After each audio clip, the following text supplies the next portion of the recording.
যুবকদের সম্পর্কে প্রথম হাদিস। নবীজি সাল্লাল্লাহু আলাইহি ওয়াসাল্লাম বলেছেন, কিয়ামতের ময়দানে যখন সবাইকে উঠানো হবে, সবাইকে 5টি প্রশ্ন করা হবে।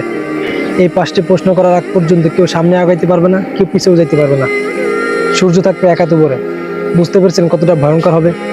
সামান্য এই গরম আমরা সহ্য করতে পারি না, ফ্যান ছাড়া থাকতে পারি না, অথচ কিয়ামতের ময়দানে সূর্য থাকবে একাত উপরে।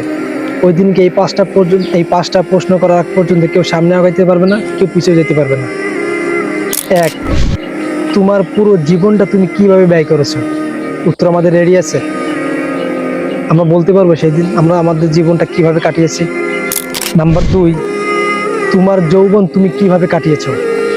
তোমার যৌবন স্পেশালি ভাবে তুমি কিভাবে কাটিয়েছো। 3 নাম্বার, তোমার রিজিকের উৎস কি ছিল? কোন খাতে তুমি রিজিক আয় করেছো? 4 নাম্বার, কোন খাতে রিজিক ব্যয় করেছো? কোন খাতে রিজিক তুমি ব্যয় করেছো? 5 নাম্বার, তোমাকে যেই জ্ঞান আমি দান করেছিলাম সেই জ্ঞান অনুযায়ী কি তুমি আমল করেছো?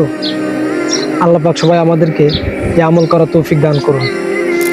এই 5টি প্রশ্নের সব থেকে ইম্পর্টেন্ট প্রশ্নটি হলো যে আপনি আপনার জীবনকে আপনার যৌবন বয়সে কিভাবে কাটিয়েছেন।